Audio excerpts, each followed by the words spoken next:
Então vamos lá, sejam todos muito bem-vindos a essa nossa aula sobre um conteúdo que está super em alta e que traz muitas novidades, né, a respeito da atuação do psicólogo junto ao Food Noise e especialmente o Food Noise aí como sendo silenciado pelos análogos de GLP-1, especialmente pelo Monjaro, né, que tem um efeito muito maior aí no Food Noise do que o Ozempic.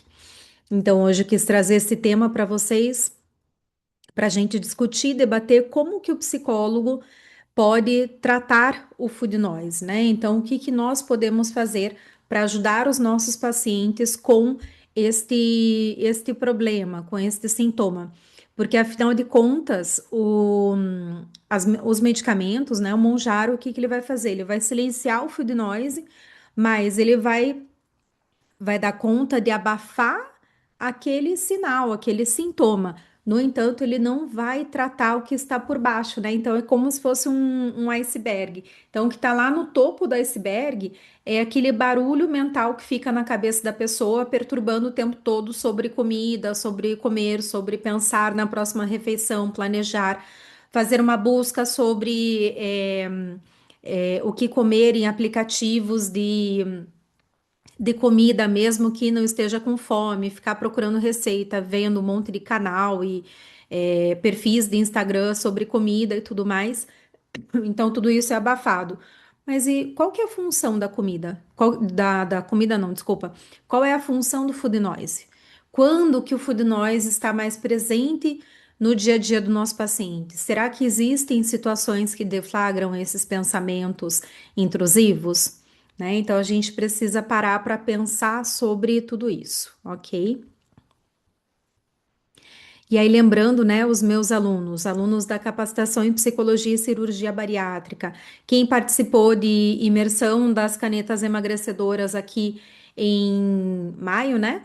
Participou da imersão em maio, participou do curso Psicologia da Obesidade Bariátrica, todos vocês estão convidados a participar da imersão que vai acontecer no dia 12 de julho, no próximo domingo, em que eu vou explicar para vocês como deve ser, como pode ser, né? Porque como a gente não tem protocolos validados ainda, eu vou colocar para vocês qual é a minha ideia, o que que eu tenho feito sobre, né? Como intervir com esses pacientes, seja individualmente, seja em grupo. Então, nós vamos discutir como fazer essa intervenção junto ao paciente que está em uso de análogos de GLP-1, para fins estéticos, quem tem obesidade, para quem teve recidiva de peso depois da bariátrica. Então, a gente vai trazer um overview de como trabalhar tudo isso e como pode ser a atuação de vocês, tá joia?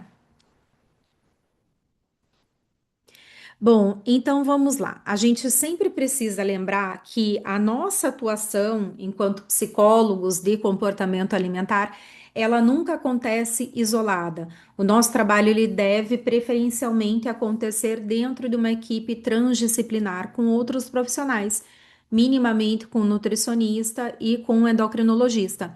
Afinal de contas, se nós estamos falando em uma medicação em análogo de GLP-1, o melhor profissional para endereçar esse tratamento é o endocrinologista. Nós temos outros profissionais que estão vindo atuar com análogos de GLP-1? Sim, está havendo uma debandada em outras áreas da medicina para a endocrinologia para trabalhar com análogos de GLP-1, porque é muito lucrativo, vamos falar bem a verdade, né? O português bem claro.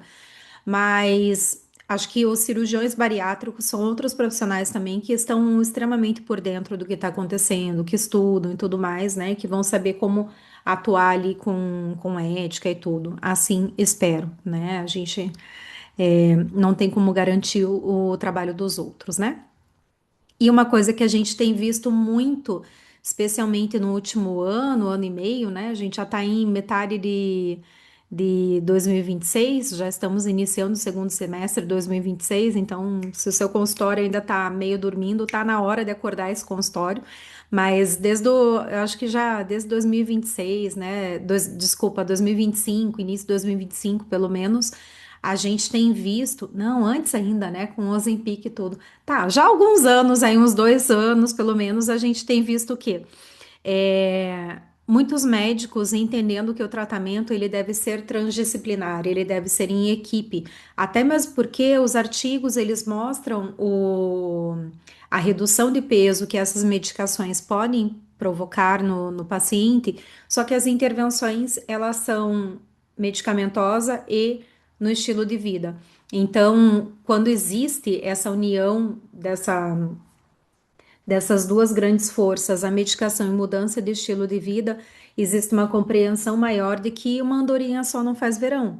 Ou seja, só um pilar de tratamento, tratamento medicamentoso, não é suficiente para ajudar a tratar a obesidade, né? Então, a maioria dos pacientes são pacientes que têm obesidade ou outras condições de saúde, ou pessoas que fazem uso para fins estéticos, né?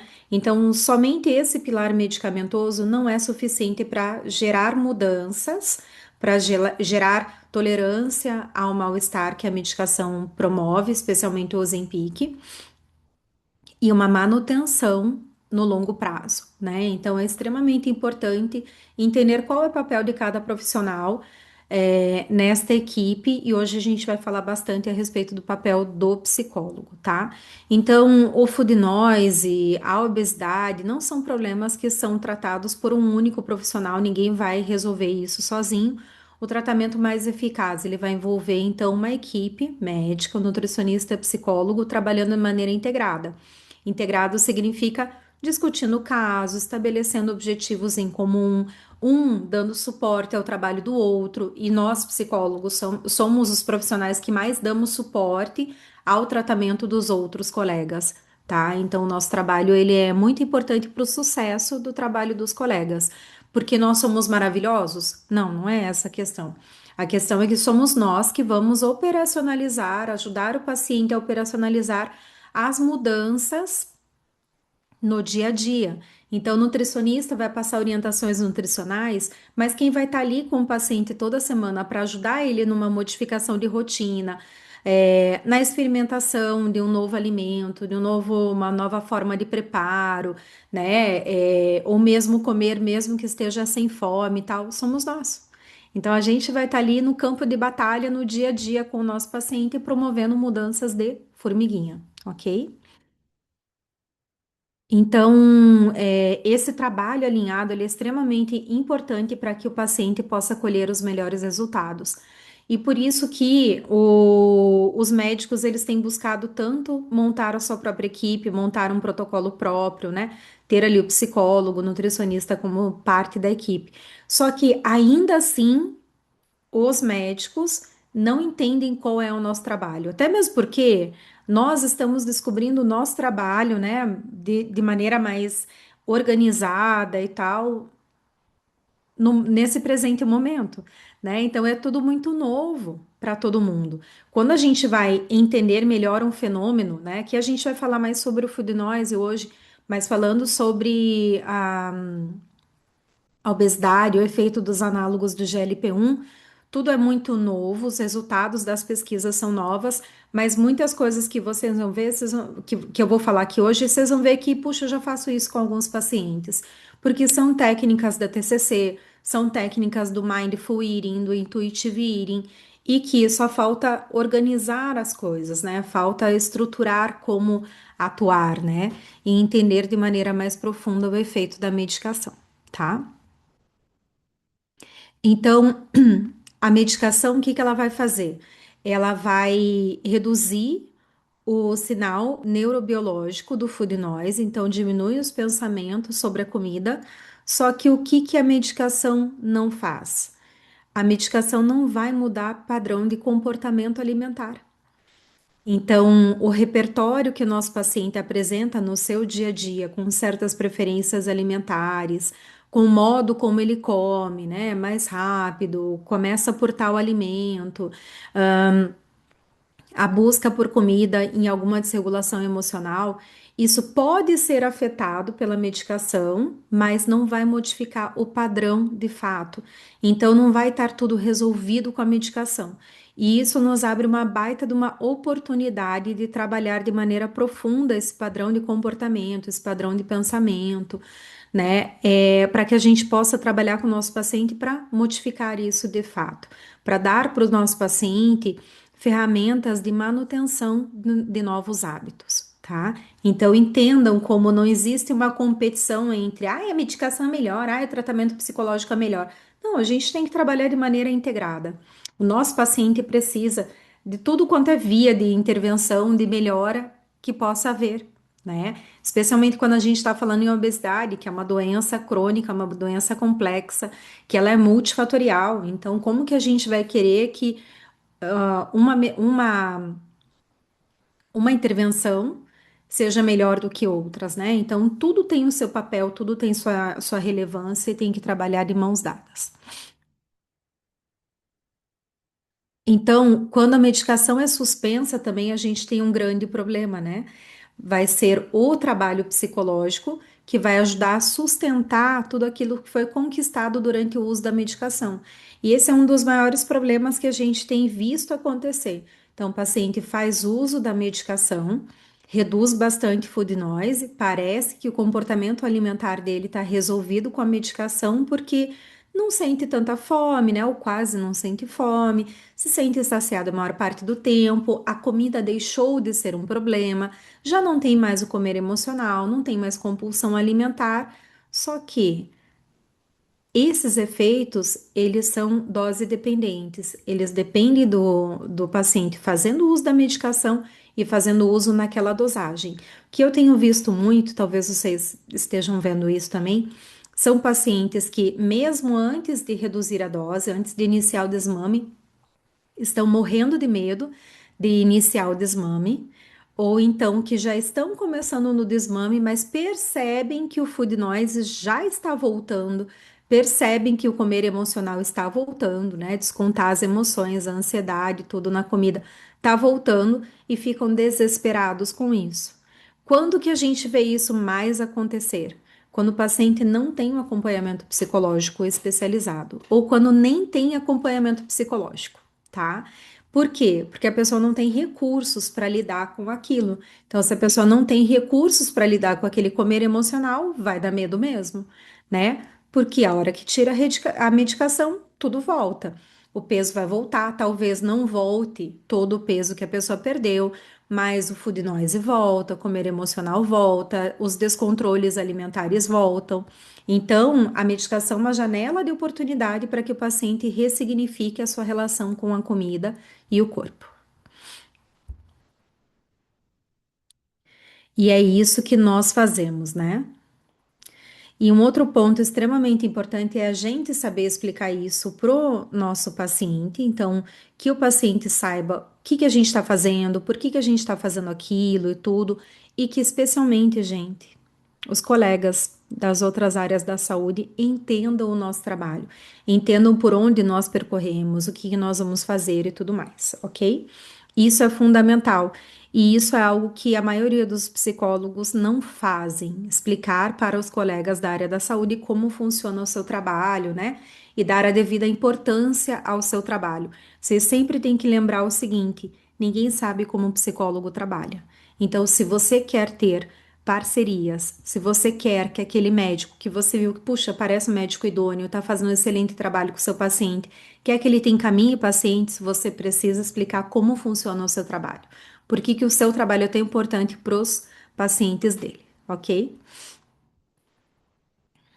Sem isso, as coisas não vão funcionar tão bem.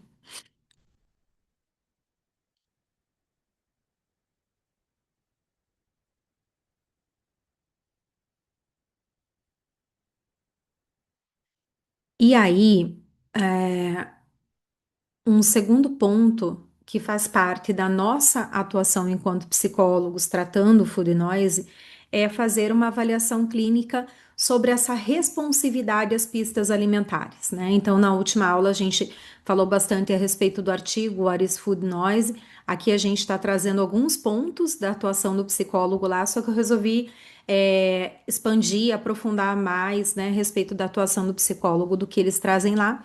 E um ponto que eles trazem é a gente entender, né, avaliar essa responsividade, então, como o nosso paciente reage às pistas alimentares, e o food noise hiperreação às pistas alimentares, né? Então, lembra que quem sofre com o food noise vai estar muito mais reativo, vai estar muito mais alerta a pistas alimentares.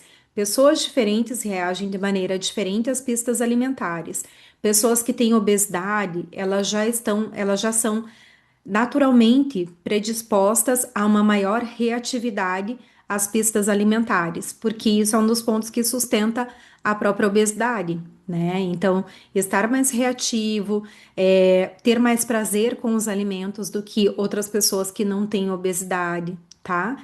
Então, é da nossa alçada avaliar como que o paciente responde aos estímulos externos.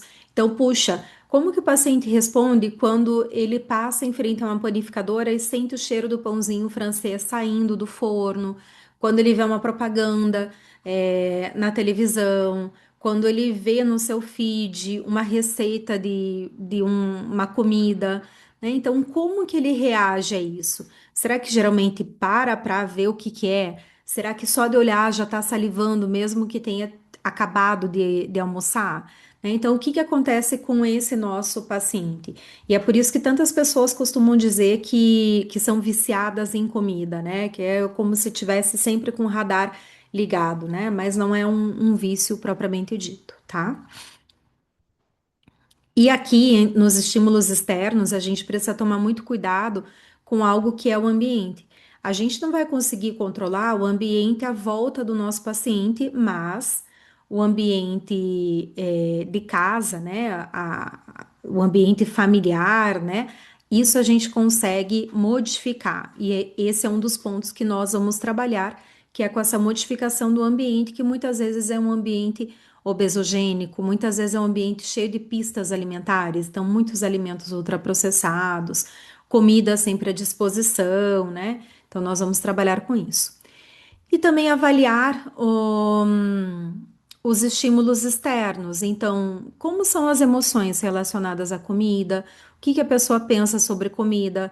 E muitas vezes tudo isso aqui está ligado a outros pontos que são a família. Então, como que a família foi criando regras na cabeça desse nosso paciente sobre a comida? O que que a sociedade fala sobre comida? Nós temos algo que nós chamamos de mentalidade de dieta. Então, dentro de mentalidade de dieta, isso faz com que a gente tenha um certo olhar, um certo pensamento, conceito sobre os alimentos que, em geral, é extremamente danoso, extremamente patológico, né? Quando a gente para olhar que existe uma dicotomização sobre os alimentos. Ah, os alimentos são bons, eles são ruins, ou eles são gordices, ou eles são superalimentos, ou eles são umas porcaria, ou eles são alimentos supernaturais, né? Então a gente precisa olhar para isso, porque isso vai formando o conceito que o nosso paciente tem sobre comida, e isso vai influenciar, vai reger o seu comportamento alimentar, né? Então a gente precisa trabalhar com isso, investigar, né? Então avaliar como que funciona a visão do nosso paciente sobre comida, como ele se relaciona com a comida, com o corpo, porque às vezes a base não é a comida, às vezes a base é o corpo. Né, estar dentro de um padrão de beleza, se sentir bem no seu corpo, e que isso vai influenciar aquilo que as pessoas mais acreditam que determina o seu formato corporal, a sua aparência, que é comida. Né? Se eu como menos, eu vou emagrecer, vou estar dentro desse padrão absurdo que a gente está vendo acontecer.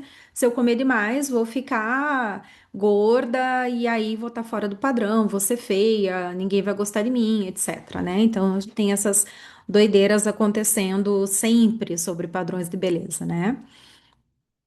E aí a gente vai investigar várias coisas, como como são os pensamentos do nosso paciente sobre comida, em quais situações que esses pensamentos estão mais presentes, qual é a intensidade desses pensamentos, quanto ele acredita ou consegue refutar esses pensamentos, né? Então a gente vai investigando tudo isso. A gente pode fazer isso, por exemplo, através de instrumentos, né? Tem instrumento que avalia fissura alimentar, que traz um pouco a respeito do food noise, então a gente pode usar instrumentos. E a gente pode usar, por exemplo, o registro alimentar, né? Então, no registro alimentar, que é um instrumento de autorrelato, a gente pode ir complementando com outras informações que possam ser pertinentes para aquele caso, para a gente investigar mais a fundo o food noise e as nossas intervenções. As nossas intervenções estão sendo assertivas, ok?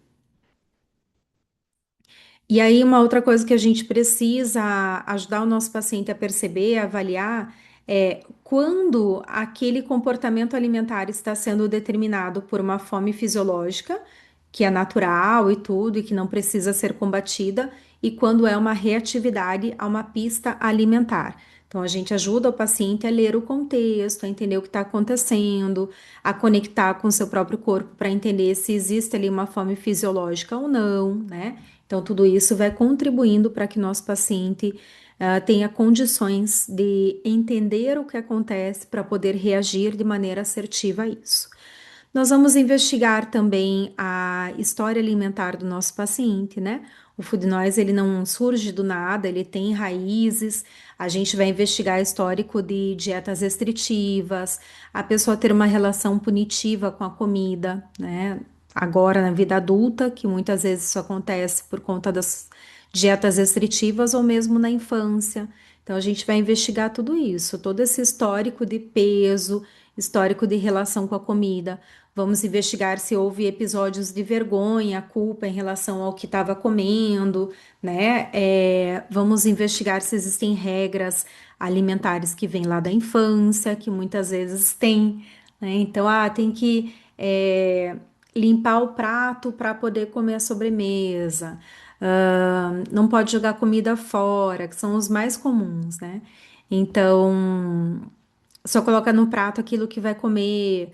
E aí isso vai gerando uma relação conturbada com a comida, né? Distorcida com a comida, porque, poxa, eu não tenho o direito de experimentar uma comida. Tudo bem, dá para colocar uma porçãozinha, tá bom, mas se aquela porçãozinha que eu tentei colocar foi demais e foi ali uma meia colher de sopa que dá duas, três garfadas e eu, uma criança, e de repente aquele negócio estava horrível e eu tenho que comer porque não pode jogar fora, né? Duas, três garfadinhas. Então, a gente precisa entender quais são as regras que foram estabelecidas lá atrás, porque geralmente isso vai determinando o comportamento alimentar do nosso paciente agora na fase adulta, né? Então precisamos investigar isso muito, muito a fundo para que a gente possa trabalhar tudo isso que pode ser totalmente disfuncional, tá? Então, essa maneira como a pessoa lida com a comida de uma maneira que não é assertiva, isso pode inclusive amplificar essa reatividade, pode aumentar, pode intensificar o food noise. Então, veja a importância do nosso trabalho. Poxa, se por um lado a medicação abafa o food noise, né, diminui o volume do food noise, a gente vai trabalhar para identificar por que aquele food noise acontece, o que que sustenta aquele food noise e tratar aquilo de fato. Então, modificar aquilo de fato, né?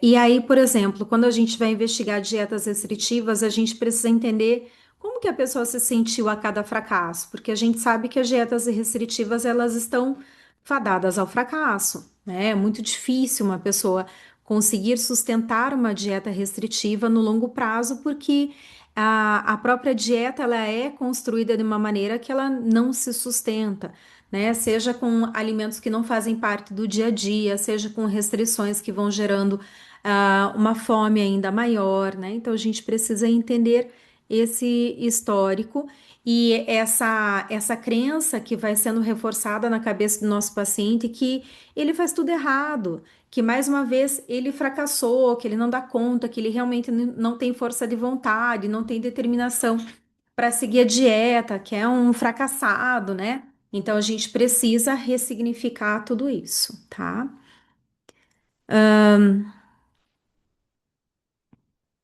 E aí nós vamos também trabalhar com a identificação dos gatilhos emocionais e comportamentais do food noise, né? Então, o food noise, ele não é algo que só acontece na cabeça do nosso paciente, ele é sustentado por emoções que não foram reguladas, por situações específicas que vão acontecendo no dia a dia do nosso paciente e vão reforçando esse padrão, padrões que foram aprendidos ao longo da vida, né? Então, antes da gente começar a intervir de fato, a gente precisa entender qual é a função que esse food noise cumpre para aquele paciente. O food noise ele está a serviço do quê? Né? Então, os gatilhos emocionais mais comuns são emoções desreguladas, né? Então, a ansiedade é um dos mais comuns, o tédio, a solidão, o estresse. Então, muitas vezes, quando o paciente tem esse tipo de sentimento, ele busca essa autorregulação não em técnicas psicológicas, mas sim na comida. Porque a comida, entre aspas, ela gera um alívio rápido, quase que imediato, né? Porque ela tira o paciente daquela situação aversiva, ele dá um tempo, dá um pause na vida e tem uma situação prazerosa, né? O comer, para muitas pessoas, ele gera prazer.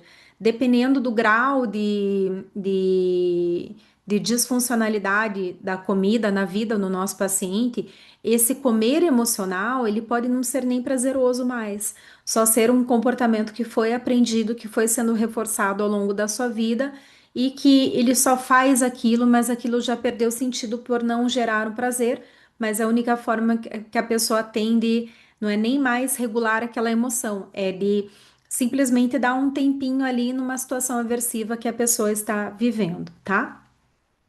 Então, nós vamos entender qual é a função que o food noise tem, entender se é uma emoção desregulada e nós vamos ensinar o nosso paciente a lidar com essas emoções.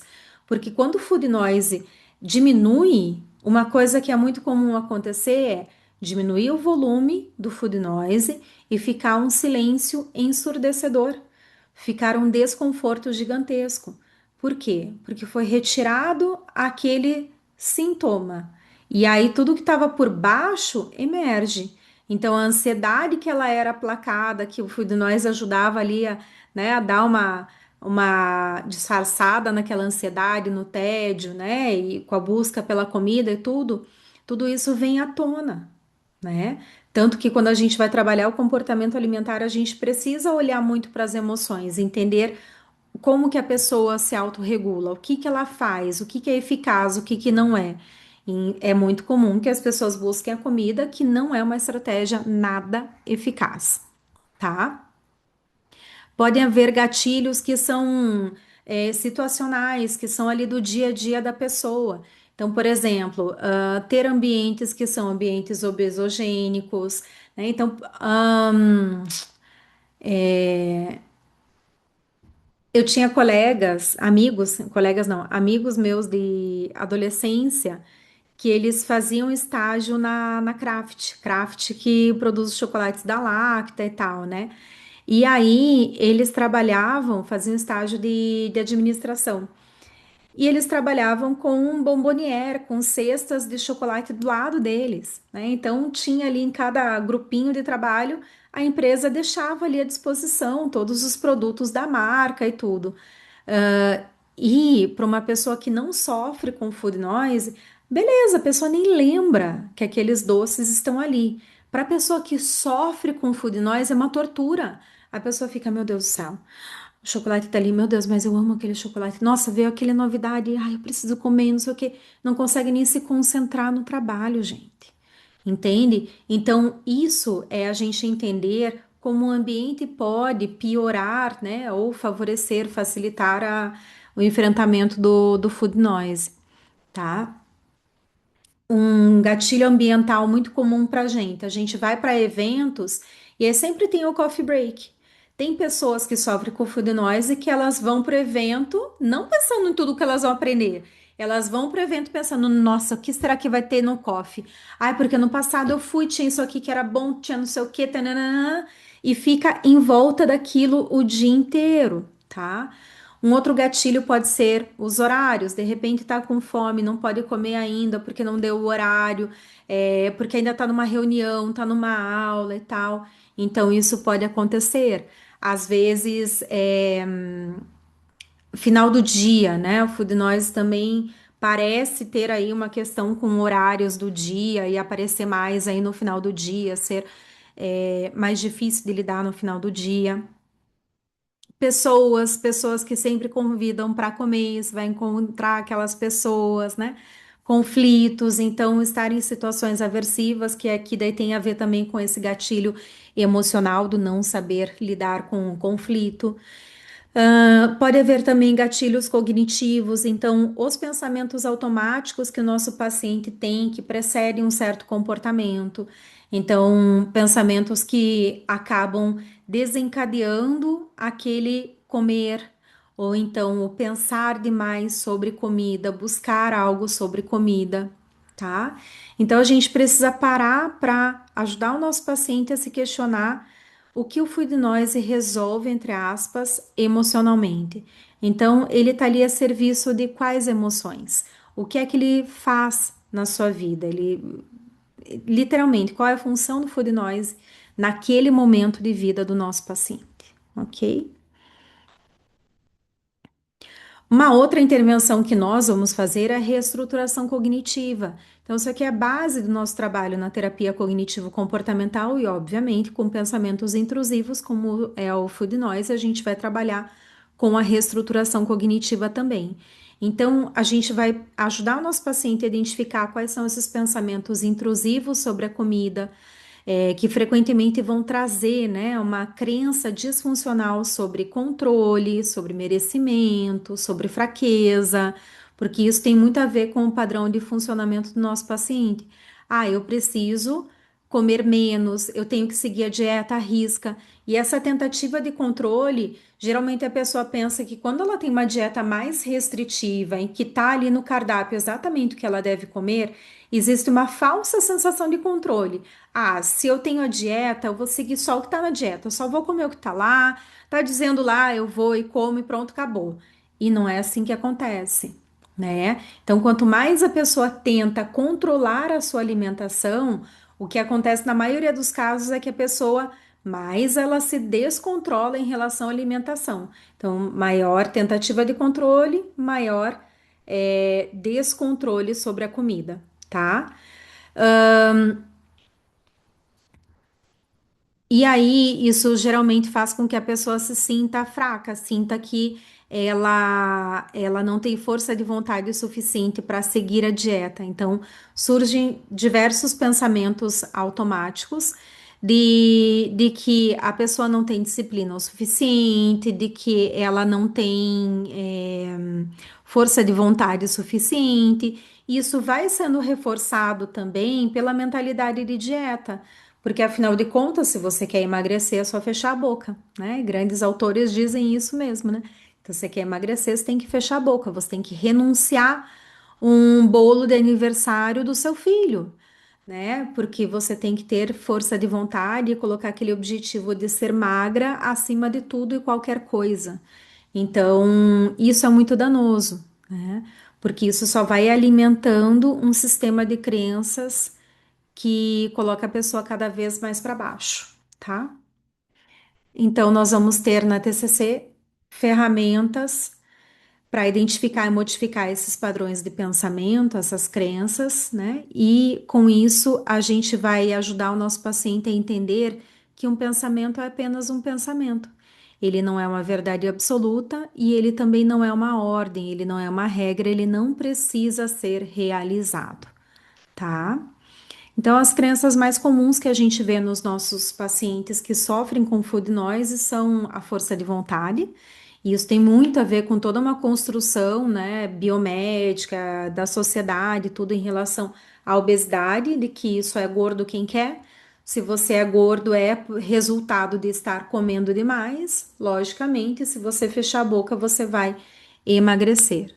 A crença de que a pessoa é viciada em comida, então nós não temos evidências científicas que sustentem que existe aí um vício em comida, tá? Existe uma vertente que assume essa questão de existir um vício em comida, mas ainda nós não temos um denominador comum, uma resposta conclusiva em relação a essa situação. Que a gente mais tem é que não existe um vício em comida, um vício em açúcar, né? E aí o exemplo mais clássico você já viu uma pessoa desesperada que é viciada em açúcar, ela correr num café, abrir o pacotinho de açúcar e comer o açúcar puro, né? A gente não vê esse tipo de coisa acontecendo, tá?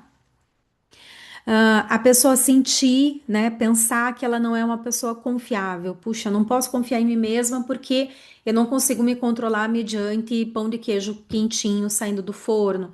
Eu não consigo me controlar mediante um brigadeiro, né? Então, são pensamentos muito comuns nos casos dos nossos pacientes que sofrem com food noise, tá? Aí nós vamos trabalhar também, né, os pensamentos dicotômicos, 8 ou 80, já que eu comi tal coisa, putz, estraguei tudo, então vou continuar comendo tudo que eu tenho vontade, e a pessoa às vezes nem tá com vontade de nada daquilo, tá? E aí trazer para a pessoa, ajudar a pessoa a perceber que aquele pensamento intrusivo, ele é só um pensamento e que ele pode ser observado, ele pode ser monitorado, ele pode ser questionado, a gente pode buscar evidências que comprovam ou refutam a sua existência. A gente pode pensar em pensamentos que são mais adequados, factíveis para aquela situação que o nosso paciente está vivendo. E aí, então, aqueles pensamentos sobre a comida, eles vão enfraquecendo até o ponto de serem extintos ou não, de ficarem, permanecerem fracos, e não terem um poder tão grande sobre o comportamento do nosso paciente. Um quinto ponto do que a gente vai trabalhar com os nossos pacientes é regulação emocional, né?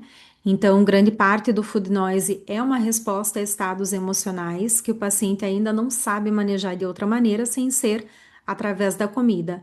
Então, a gente vai desenvolver um repertório para que ele possa regular as suas emoções, né?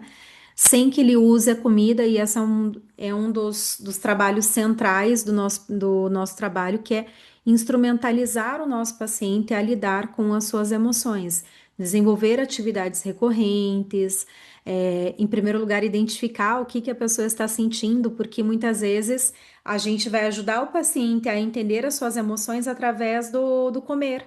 Ah, puxa vida, ao final do dia, quando eu chego em casa, eu como, aí exagero, sinto um descontrole, etc.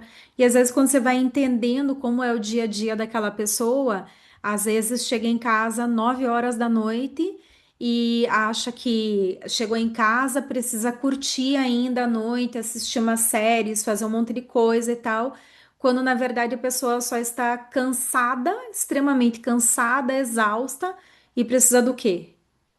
Precisa descansar, né? Pode estar com fome fisiológica? Pode, aí precisa comer. Então, a gente vai ajudar o paciente a entender o que está se passando dentro dele. Às vezes a pessoa está entediada, tá lá num sábado, chuvoso, frio, com preguiça de sair, não quer fazer nada, acordou, já assistiu um monte de série, já é 5 horas da tarde, já tá com dor no corpo de ficar se revirando no sofá, na cama, sai do sofá e vai para a cama, da cama para o sofá e nada tá bom e não consegue entender que aquilo que ela está sentindo não é fome. Afinal de contas, já tá com o estômago empanturrado, não consegue, não cabe mais comida lá e que na verdade o sentimento é de tédio. Tá entediado, tá de saco cheio de fazer nada o dia inteiro, né? Então a gente vai ajudar o nosso paciente a entender o que que ele está sentindo naquele momento, para que a gente possa ajudá-lo a lidar com aquela emoção ou então desenvolver atividades concorrentes, tá? Se eu estou ansioso, eu posso usar técnicas de respiração para controlar a minha ansiedade. Se eu estou entediado, posso fazer uma lista de atividades concorrentes. Eu costumo fazer com os meus pacientes uma caixinha do tédio, que é de colocar várias atividades ali que eles podem realizar quando estão entediados, né? E isso funcionou super, surgiu, a gente bolou na pandemia e funcionou muito bem. Então, em primeiro lugar, ajudar o paciente a identificar o que é que de fato ele está sentindo, o que está acontecendo, para daí conseguir de fato nomear a emoção, porque nomear a emoção, entender, puxa vida, eu tô entediado, puxa, é tédio, calma, né? É uma emoção, ela vem, vai embora, Não vou ficar preso nisso eternamente. Isso já ajuda a diminuir a intensidade daquele desconforto, daquele sentimento, tá? E aí a gente pode trabalhar com mindfulness. O mindfulness é excelente, é uma ferramenta, né, muito poderosa para ajudar a pessoa a observar o pensamento sem que precise embarcar nesse pensamento, possa observar e deixar ele ir embora, né? Então, a gente não quer que o paciente não pense, que ele não sinta. A gente quer que a pessoa sinta, pense, mas que ela possa entender que ela não precisa embarcar naquilo, que aquilo talvez não seja necessário, que dá para ficar aqui na plateia olhando, né? O pensamento, o sentimento vir e ir embora e tá tudo bem, tchau, você não serve para mim nesse momento, vai embora, né? Então, a gente pode ajudar o nosso paciente a lidar dessa forma. Ahn, Em sexto, a gente vai trabalhar com a dessensibilização às pistas alimentares. Então, identificar quais são essas pistas alimentares para o comer, né? Então, o que está sendo gatilho para o nosso paciente querer comer ou para surgir o food noise, os pensamentos sobre comida. Então, as coisas dificilmente surgem do nada, né? Inclusive aqui no food noise. Eu diria que é um processo retroalimentativo, né? Porque a pessoa pensa sobre comida, mas ela também é extremamente estimulada. E aí, até agora eu não vi nenhuma resposta assim clara sobre o que vem antes, né? O ovo ou a galinha, mas eu acho que é muito mais um processo retroalimentativo, né? Então, da pessoa ficar ali em função daqueles pensamentos, mas também de pistas internas e externas acabarem alimentando esses pensamentos sobre comida, né? E ficar ali preso no ciclo no desconforto do food noise, tá? Então, a gente vai ajudar o paciente a evitar situações que disparam food noise. Desculpa, pensar em, puxa vida, já que ali você tem aqueles gatilhos, parece que o mais lógico é fazer o paciente evitar aquela situação, mas não é. É muito mais comum que o nosso paciente ele tenha o food noise acentuado, aumentado, quando a gente tenta fazer com que o nosso paciente se esquive daquela situação. Então, fugir da situação não vai fazer com que a situação desapareça. Pode, no primeiro momento, parecer que é ótimo, né? Fazer essa evitação, porque não vai ter contato com aquele estímulo, mas quando a gente vai ver a fundo, isso acaba sendo pior, né? E o que é o melhor a gente fazer? A gente ajudar o paciente a enfrentar aquela situação. Então, a gente vai fazer uma exposição gradual, estruturada a essas pistas alimentares, ajudando o paciente a reagir de uma outra maneira a essas situações, tá? Pessoal, deixa eu ver se eu tenho um negócio urgente para resolver aqui. Não, tá. É, só porque eu tô sozinha hoje aqui, então preciso dar uma olhada, ver se tem alguma coisa para resolver aqui urgente. Aqui. Então, muitas vezes, quando o paciente tenta evitar demais uma situação, aquela pista pode se tornar ainda mais forte. Então, nós vamos trabalhar uma exposição gradual do gatilho menos ativador ao mais intenso, tá?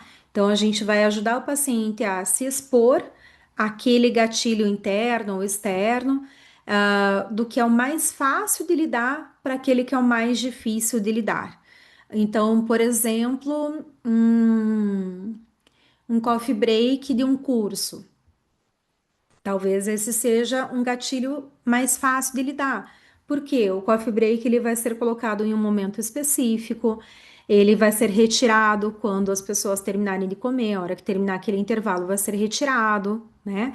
Talvez esse para um paciente possa ser um gatilho mais tranquilo, mais fácil de lidar. E o que é a nossa intenção? A nossa intenção é expor o nosso paciente a uma situação que é fácil dele lidar para que ele passe pela experiência de sucesso, para que ele veja que existe um passo a passo para enfrentar aquela situação e que esse passo funciona, esse método funciona e que ele pode extrapolar, ele pode generalizar esse método para outras situações que ele passa ali no seu dia a dia, ok? E aí talvez uma situação mais aversiva, uma situação mais difícil de lidar, que pode já ter deflagrado muitos exageros, ou mesmo um comer mais compulsivo, um descontrole alimentar muito grande, por exemplo, ir para um resort all inclusive, que tem comida à disposição 24 horas por dia, né? Como a gente tem muitos aqui no Brasil, tem alguns que têm 5, 6 refeições por dia, mas que existem os momentos das refeições e que existe momento que não tem comida à disposição. Mas tem outros que têm comida à disposição 24 horas por dia, 7 dias da semana, e que isso pode ser uma perturbação muito grande para o nosso paciente, tá? Então a gente sempre vai de pouquinho em pouquinho. O que que vai acontecer se eu de cara propuser para o meu paciente, vai então passar o final de semana lá naquele resort, naquele hotel fazenda e tal, e o que você vai fazer? Você vai comer um pratinho, vai sair da mesa, vai embora. Gente, qual a chance disso dar certo? É desse tamanho, é mínima. Sem que o paciente tenha tido preparo, sem que o paciente tenha sido exposto a situações mais fáceis dele lidar, dele controlar, dele conseguir responder assertivamente aquelas pistas, ok? Ah, e aqui, pessoal, um ponto, uma questão importante que eu gosto muito é da possibilidade de você fazer esses exercícios de exposição com o paciente em loco. Então, vai numa confeitaria que tem uma vitrine grande, bonita, né? Ajudar ele a selecionar. Puxa, peraí, vamos primeiro pedir uma água, né? Ah, já viu tudo que tem lá à disposição? Tá bom, vamos primeiro tomar uma água. Vamos controlar a ansiedade, porque às vezes só de entrar no ambiente já pode disparar a ansiedade. Vamos controlar a ansiedade? Vamos checar qual o seu nível de fome, seu nível de saciedade, para a gente poder pensar a quantidade de comida que é adequada nesse momento, que tipo de alimento que você quer nesse momento. Será que quer doce, quer salgado, né? O que que é adequado ou o que que dá vontade nesse momento? Para daí então ir lá na vitrine dos doces, de salgados, etc., escolher, né? Ou olhar, voltar para a mesa, pensar, discutir a respeito, depois vai lá, faz o pedido, pede a bebida e tal, né? Então isso é muito bacana porque a gente vai guiando o paciente nesse enfrentamento, tá?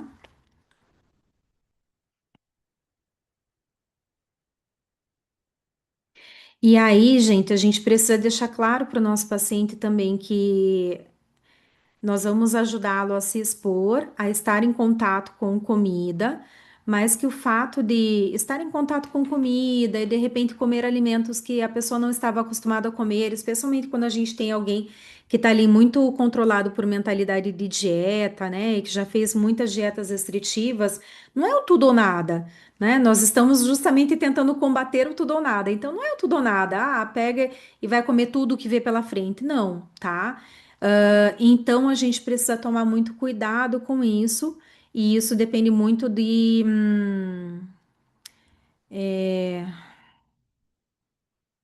psicoeducação que a gente vai fazendo com o nosso paciente ao longo do tempo, joia? Pessoal, antes da gente seguir aqui, eu preciso tomar uma aguinha e aí quero colocar para vocês as nossas enquetes, para eu saber quem tá aqui, então conhecer vocês melhor e tudo, tá?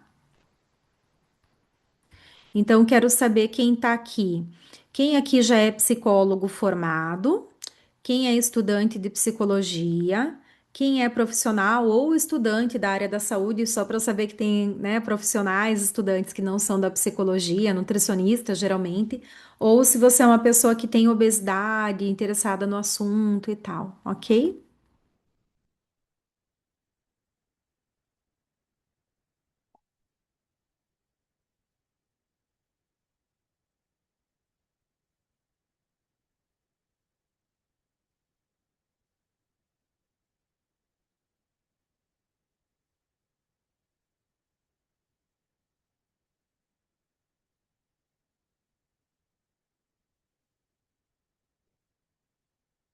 Olha, hoje temos só psicólogos.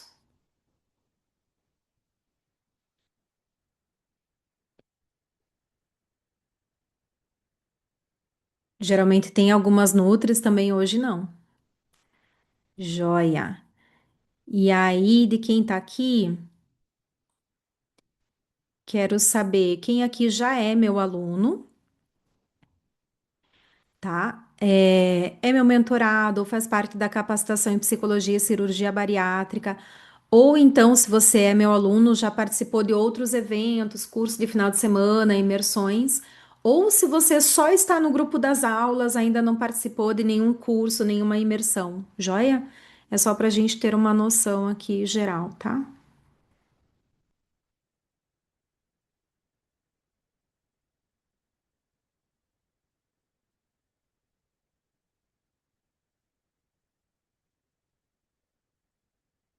Ah, Thay. Sempre tem mentorados. Mentorados sempre têm acesso a tudo e são os que mais participam de tudo, né?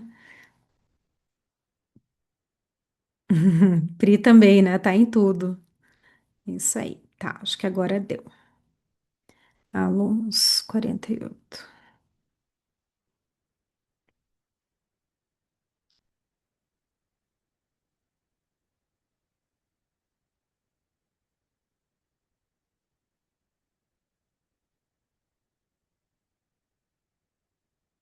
Uhum. Então, para quem não é aluno, se prepare que logo vocês serão alunos.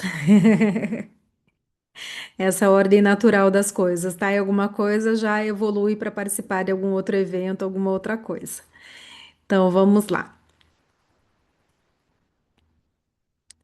E aí, para a gente finalizar, outra coisa que a gente vai sempre desenvolver com os nossos pacientes é a autonomia alimentar, né? Então, meu lema é que a gente precisa ajudar o nosso paciente a desenvolver liberdade e autonomia sobre a comida, né? Na sua relação com a comida, tá?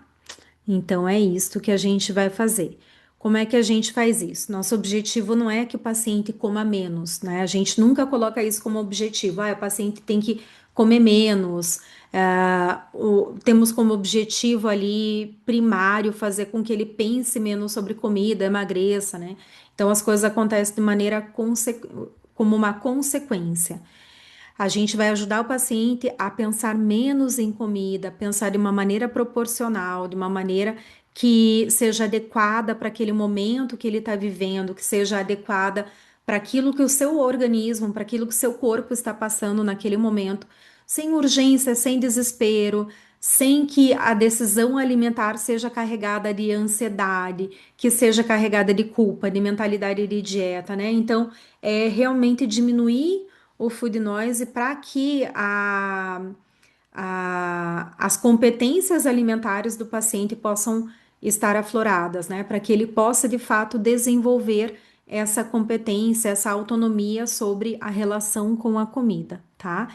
E aí, o que que a gente precisa fazer? Existem alguns pontos do comer emocional, do comer emocional não, desculpem, do comer consciente, do comer intuitivo, que são importantíssimos para a gente desenvolver tudo isso aqui no nosso paciente, tá? Então, por exemplo, existir uma permissão incondicional para comer é algo que tira uma tonelada das costas do nosso paciente. Poxa, você pode comer. Ah, o que você tiver vontade de comer, o que fizer sentido comer, você pode comer.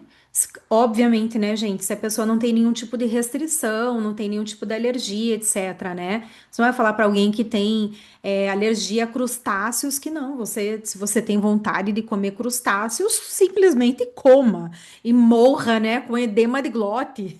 Não, né? Claro que não, né? A gente não é tão louco assim. Então, existir uma permissão incondicional para comer tira aquele peso da culpa, faz com que o paciente pense menos sobre a comida, que ele não queira fugir daquele alimento, sabe? Porque ele tem medo de perder o controle.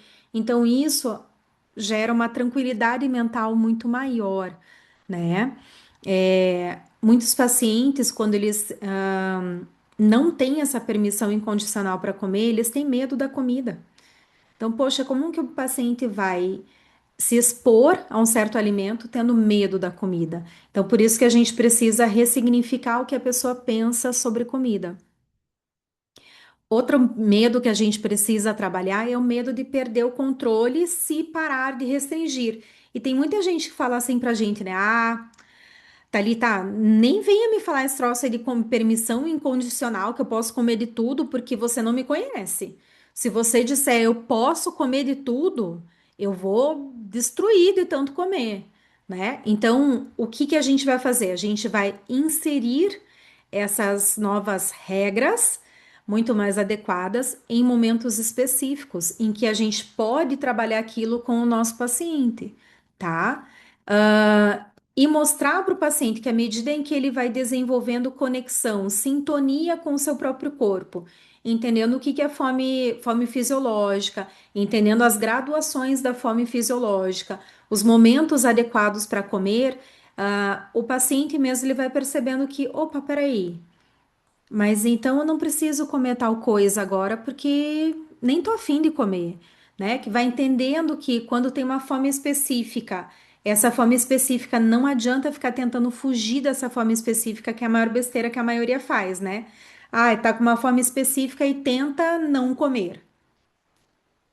E aí, então, quando vê que a fome específica ela pode ser honrada, porque a fome específica não dá todo dia, então aquela balela do ai, mas eu tenho que comer um doce todo dia. Ah, se não é específico o doce ou não sei o que, desculpa, não é específico, tá? É fome emocional, pode ser uma pista, né, alimentar. Ah, então puxa vida, todo dia depois do almoço eu tenho que comer um docinho. Tá bom, me conta como é o seu almoço. Ah, eu saio almoçar todo dia com o pessoal do trabalho. Vou lá num restaurante por quilo na esquina do trabalho e ali no caixa tem assim um monte de doce e tal. E aí fica aquele negocinho assim com ouro branco e sonho de valsa bem na cara aqui do caixa. Então aqui tá o negocinho, aqui tá o caixa me cobrando.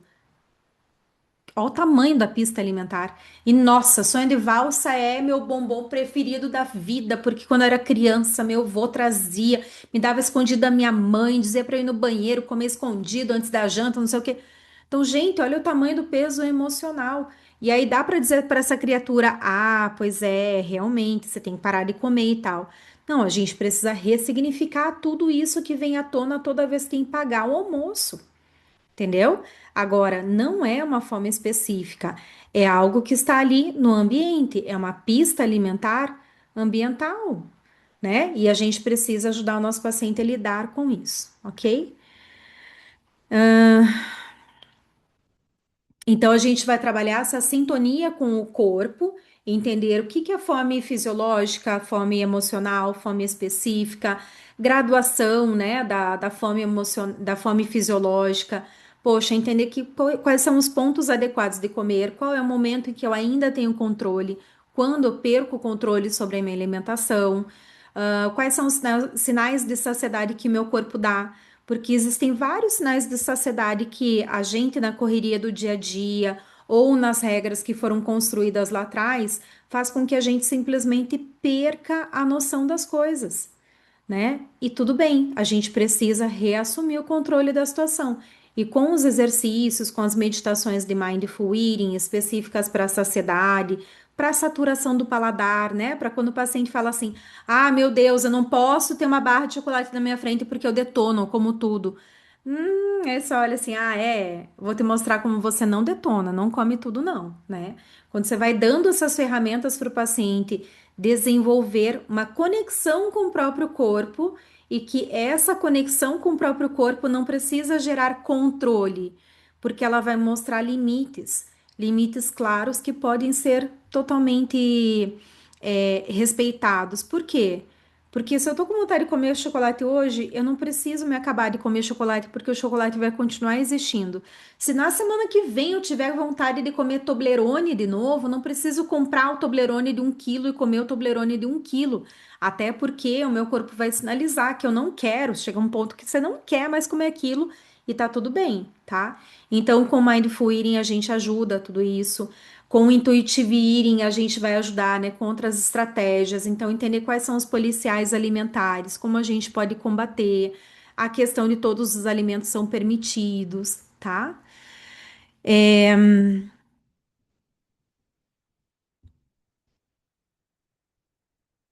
E aí, ajudar o paciente a entender que autonomia alimentar não é ausência de limites, não é um faz tudo o que você quer, come tudo o que você quer, a hora que você quer. Não.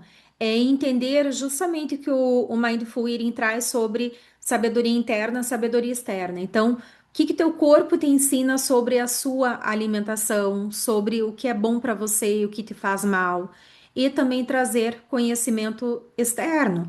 Então, o que que tá aprendendo com o nutricionista? O que que tá percebendo que é melhor sei lá, para o trabalho, por exemplo, né? Poxa, tem pessoas que estão estudando para concurso, estão estudando para residência, estudam lá 12 horas por dia. Chega uma hora que o cérebro está pifando, a gente precisa de um aporte de energia, de nutrientes bom, equilibrado, uma boa distribuição ao longo do dia, que a gente não tem nem ideia de como fazer isso. E a gente não precisa ter, porque existe um profissional que estuda para isso, que é o nutricionista, tá? E aí a gente traz essa questão de uma flexibilização. A gente não precisa flexibilizar dando um tiro no pé que é, só come doces no sábado, porque o teu corpo não vai entender o que que é o sábado, o que que é quarta, não dá, né? Mas flexibilizar é extremamente importante para que possa haver equilíbrio, para que o nosso paciente possa olhar assim, nossa, tá um frio do caramba, né? Puxa vida, me ofereceram um chocolate quente, tá bom, eu posso tomar um chocolate quente, eu não preciso tomar uma caneca, como a gente vê nas redes sociais, mas eu posso tomar uma xícara. Talvez uma xicrinha de cafezinho seja o suficiente para aquecer, para matar a vontade, né? E tá tudo bem. Por que que tem que ser aquela caneca que é quase um balde, ok? E assim a gente ajuda o paciente a desenvolver autonomia e liberdade sobre a sua relação com a comida, com o corpo, e ensinando ele a lidar com esse food noise que acaba perturbando tanto. Muitas vezes o food noise ele é alimentado pela mentalidade de dieta, porque quanto mais você tenta não pensar em algo, mais você acaba pensando naquilo, mais você se torna obcecado com aquilo. Tá joia? Dúvidas, pessoal?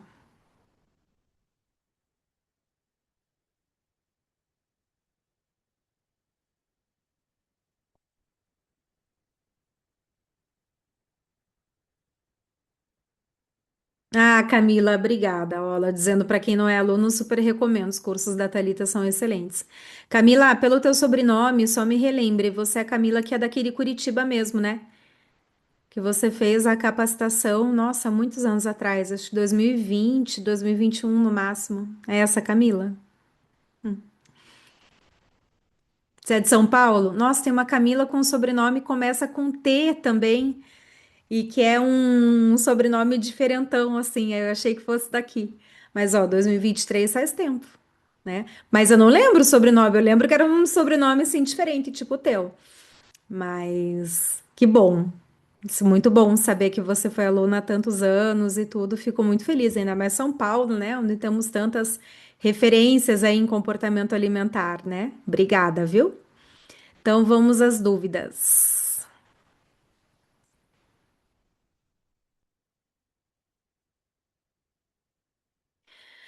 Maria Ângela pergunta, né, por que usar o termo food noise ao invés de usar a nossa língua portuguesa, que acha que é um excessivo de estrangeirismo. É porque no âmbito da ciência, dos profissionais da saúde, esse é o termo que tem sido mais utilizado. Então, a gente faz a tradução, né? Você me ouviu falando, na aula passada a gente falou bastante a respeito de reatividade a pistas alimentares e tal, né? Então, a gente explica as duas coisas. A gente fala, né, da maneira como tem sido mais utilizado e também explica o português, tá? Então, no português a gente não tem um consenso ainda, né? Se é um ruído alimentar, um barulho alimentar, sabe? Então, para a gente não ficar dando todas as definições que são utilizadas no português, né? A gente usa o food noise porque é um termo que está popularizado entre os profissionais da área. Então, isso fica mais fácil.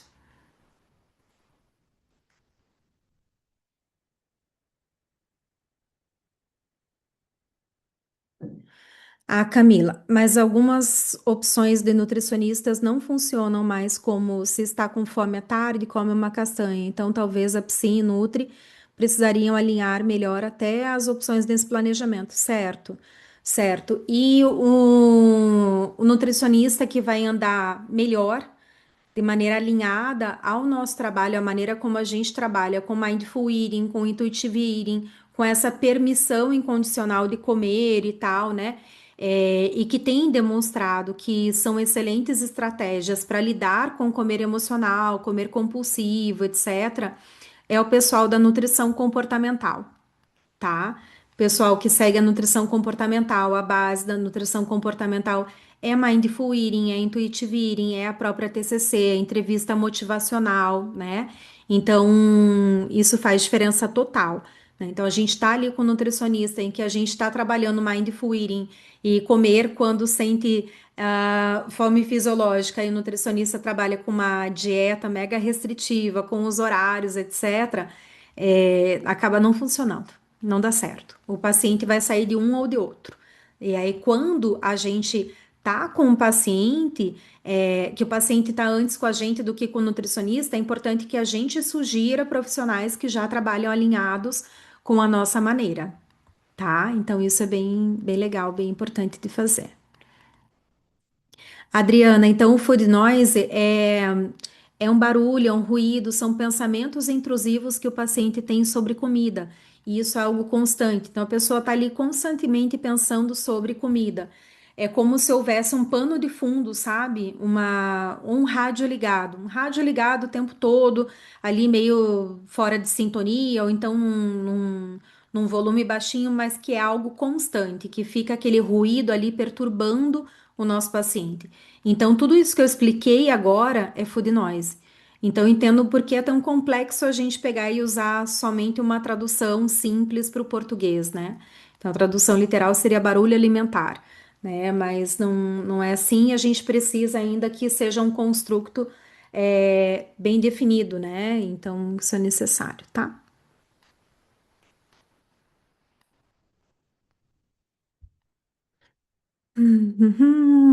A Silvia, Thalita, o food noise é um sintoma de toda pessoa que sofre com obesidade. A compulsão potencializa o food noise. Silvia, a gente não pode dizer que todas as pessoas que têm obesidade sofrem com food noise, mas a gente sabe que grande parte das pessoas com obesidade tem o food noise, tá? É, não tem como a gente dar uma resposta em absoluto, mas eu acredito que a maioria tenha food noise, porque o paciente que tem obesidade, ele tem uma hipersensibilidade a pistas alimentares. Entende? E o food noise, ele tá ali intimamente relacionado com isso. Essa reatividade a pistas alimentares vai ser também traduzida num food noise, entende?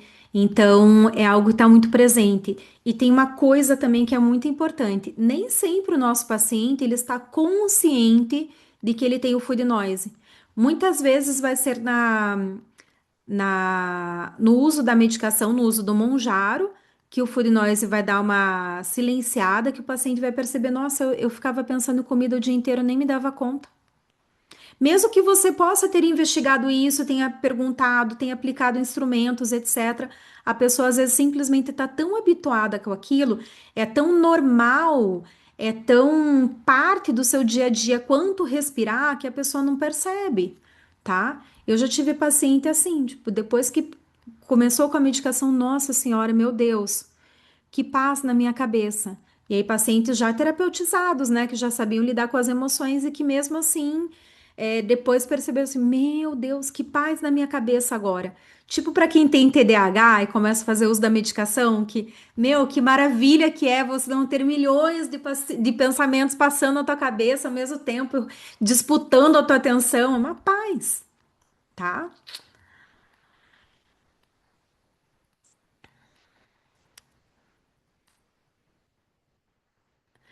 Aline, Thalita, Food Noise é um desejo, pensamento sempre no sentido do desejo e não da aversão.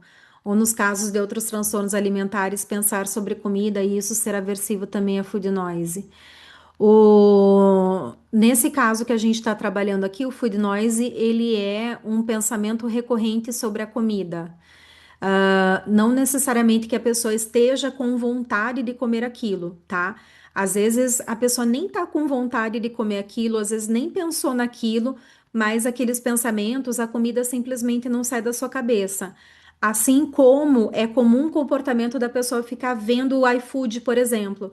Fica vendo o iFood, e aí vem alguém e fala: Ué, tá com fome? Tá escolhendo alguma coisa para comer? Ou então escolhe logo, né? E a pessoa simplesmente fala: Não, não quero comer.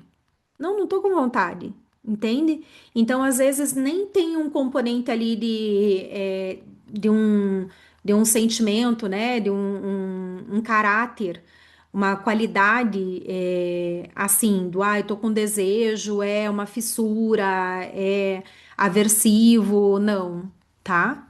A gente sabe também o quê? Que pacientes, por exemplo, com anorexia, né? E quanto menor o peso da pessoa, e aí vem a questão também da agonorexia, quanto menor o peso da pessoa, mais obcecada por comida ela fica. Então, essa obsessão por comida é uma tradução também do food noise, tá?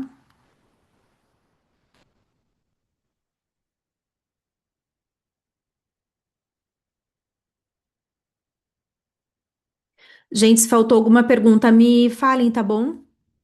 Coloquem aqui para mim de novo também, tá? A Camila, como os algoritmos de redes sociais podem influenciar ou até potencializar o food noise? Por exemplo, o Instagram mandando receitas a todo momento. Nossa, eu acho que total influencia, total reforça o food noise. Inclusive, pode deixar a pessoa muito mais obcecada pela comida do que já é, sabe? Sabe aquela coisa de você entrar num ciclo vicioso com rede social, de repente já aconteceu. Nossa, isso já aconteceu comigo, às vezes de. Ah, eu tava lá com o tempo, comecei a ver, eu gosto de ver trechos de filmes, né? Aí já aconteceu, por exemplo, de eu estar vendo trecho de filme, e aí quanto mais você assiste um vídeo, mais ele entende que você está gostando daquele tipo de vídeo, mais ele vai mostrar. E daí, de repente, ele só mostrar trecho de vídeo para mim. Só mostrar trecho de vídeo. Então, o algoritmo do Instagram e das redes sociais, eles funcionam dessa maneira. E aí, se uma pessoa está procurando comida, ela assiste um vídeo de comida, uma receita até o final, o que que vai acontecer? O algoritmo entende, opa, para Ana ficar vendo vídeo de comida é importante, é interessante, então deixa eu mandar mais. E aí isso com certeza vai alimentando, vai reforçando esse food noise, tá? E comportamentos disfuncionais também, né? Então, por exemplo, ali uma relação disfuncional com telas, né? E tudo isso pode acontecer, tá? O food noise é aprendido? Ele é aprendido também, mas já existe uma predisposição da pessoa àquele tipo de situação. Então, por exemplo, quando a gente está falando em pacientes com obesidade, nós estamos falando de uma carga genética da obesidade em que existe o componente do food noise, tá? Mas nesse exemplo que eu dei aqui, ele está sendo reforçado. Gente, tem muitas coisas que vocês querem saber que eu tô respondendo da minha prática, da minha leitura, tá? Mas que a gente não tem assim na literatura, puxa, isso aqui causa tal, né? Isso aqui é causa, isso aqui é consequência. A compulsão, muitos pacientes que têm compulsão têm food noise e existe esse processo que eu acredito que seja um processo retroalimentativo, tá? Se diz que no uso de análogos de GLP-1, o paciente pode ser um silenciamento do food noise. E quando ele já desmama na medicação? Isso, quando desmama, volta, né? Que foi o que eu falei durante a aula, que o tratamento do food noise com medicamento, com análogos de GLP-1, em especial o Monjaro, tá? Porque o Monjaro ele vai ter uma ação em GLP-1 e GIP, então ele é um duplo agonista. Ele tem uma ação maior em centro de recompensa do cérebro, então ele tem uma ação maior no food noise. O Ozempic não tanto, muito pouco, inclusive, tá? Então, para pessoas que têm compulsão alimentar, que têm food noise, o Monjaro ele é mais indicado. E o tratamento medicamentoso do food noise, ele é dose dependente. Ele, em primeiro lugar, depende do paciente fazer o uso da medicação, então tem que aplicar a medicação para que tenha o food noise abafado e depende da dose também. Né? Então, se está na dose de tratamento que está conseguindo conter o food noise, ok, a medicação vai fazer efeito. Mas o que acontece é que quando começa a retirada da medicação, a redução, né, o desmame, o food noise ele vai voltando, né? Então, se não foi tratado com a terapia, né, com foco no comportamento alimentar e tudo, food noise volta com tudo, tá? E eu já vi pessoas, inclusive, sofrendo por antecipação, assim, putz, vai retirar, meu Deus do céu, vou voltar a pensar em comida o dia inteiro, meu Deus, o que eu vou fazer agora e tal, ok? Tem, aham, Margarida, no estudo, nesse artigo que a gente trabalhou, deixei lá na cama que eu estava revisando ele, o What is Food Noise, é, o, esse artigo ele é de 2023, 24, agora eu não lembro exatamente. Ele já traz um efeito positivo dos análogos de GLP-1 em dependência de álcool, compras, comportamentos compulsivos, né? Então, os análogos de GLP-1 têm sido estudados, existem pesquisas rodando para entender o efeito deles nesse tipo de comportamento aditivo. Tá, isso é muito bacana, né? Entender qual é o componente ali, como, qual é a ação cerebral dele para reduzir isso, tá? A Leteia, minha prima usa Monjaro, ela me diz que tem achado interessante ver como um magro pensa. É, se a gente for simplificar, simplificado, que a gente não usa mais, tá? Existe sim essa diferença neurobiológica. A gente não fala mais em pensamento. Eu sei o que você quis dizer, tá, Leteia, mas só para usar a tua fala para trazer aqui esse conteúdo. A gente não fala mais, né, em pensamento magro, pensamento gordo, por causa do estigma da obesidade, tá? Então, a gente falar que a pessoa gorda pensa em comida o dia inteiro é extremamente estigmatizante, né? Então, coloca um rótulo na pessoa e isso é super prejudicial para o tratamento da pessoa que de fato sofre com a obesidade, que é uma doença e tal, né? Então, eu sei que não foi isso que você quis dizer, e a tua prima, ela teve essa percepção mesmo. Puxa, é diferente mesmo. Os pacientes que têm obesidade mesmo, eles falam, meu Deus, é assim então que uma pessoa magra, né? Uma pessoa que não tem obesidade, que não tem essa doença, isso que é o adequado da gente falar e a gente ajudar os pacientes a corrigirem isso. É assim que uma pessoa que não tem esta doença pensa, é assim que ela vive, né? Michael, pessoas que não têm obesidade, elas podem ter food noise, sim. Tanto que pessoas com anorexia, elas podem ter, né? Mas não quis estratificar todo mundo, tá? Pode.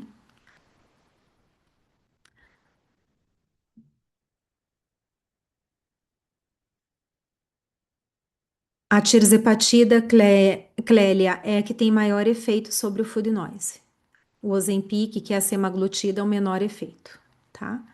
Adriana, percebo que a comida tem servido de companhia para muitas pessoas. O comer emocional aparece em diversos contextos em que a comida ocupa um lugar de algumas faltas, onde falta a presença, a comida é de mais fácil acesso. Então, por isso que a gente precisa entender qual é a função da comida na vida da pessoa. E aí a pergunta que eu sempre ensino para os meus alunos, que é a pergunta de ouro, gente, nossa, para qualquer coisa que vocês vão trabalhar no comportamento alimentar. Por que é que eu quero comer isso agora? Então, o paciente se questionar por que é que eu quero comer isso agora? Isso vai mostrar se tá aquele comportamento de busca pela comida, tá à luz de uma regra, tá a serviço de um food noise, se é uma fome emocional, se é uma fome específica, se é uma fome fisiológica, né? Se é disponibilidade, se é a falta de assertividade em negar uma oferta de comida, tá? Então, é a pergunta mais importante para a gente fazer. Joia, pessoal? Mais alguma dúvida? Foi boa a aula? Deu para esclarecer bastante coisa? Como é que foi?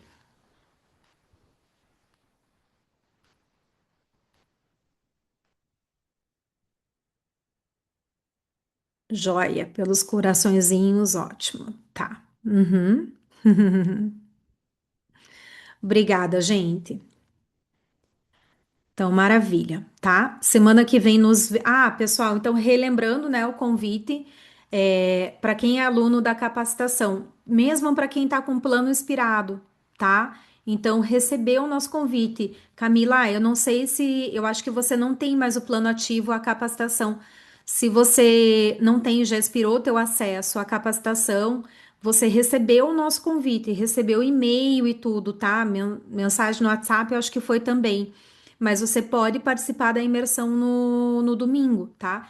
Então, alunos da capacitação, com plano ativo ou plano expirado, sem acesso à capacitação, quem já participou de imersão em canetas, imersão de psicologia da obesidade bariátrica, todos vocês são nossos convidados a participar da imersão no domingo, vai ser das 10 da manhã às 18 horas, e a gente vai falar especificamente sobre como atuar com pacientes em uso de análogos de GLP-1, né? É, pacientes que estão fazendo uso para fins estéticos, para quem está usando que tem obesidade, para quem fez bariátrica, teve recidiva de peso, tudo isso, tá? Como atuar individualmente e em grupo. Vamos passar um contexto geral também, né? Um overview da, dessa área, né? Slides e tal, mais artigos e tudo mais. Dia 12 no domingo, das 10 da manhã às 18 horas. Se alguém tá aqui, né? Puxa vida, Thalia, eu acho que eu não recebi e tal. Quem tem contato com o nosso time de suporte pode entrar em contato direto com o suporte ou pode me procurar, tá bom? Me manda uma mensagem no WhatsApp, no direct. Se eu não responder, me cobra, tá? Porque às vezes é muita mensagem e acaba passando ali despercebido. Tá joia? Gente, beijo grande para vocês e nos vemos de preferência no domingo, se não na segunda-feira que vem, na nossa aula gratuita de segunda. Boa semana, gente. Tchau, tchau.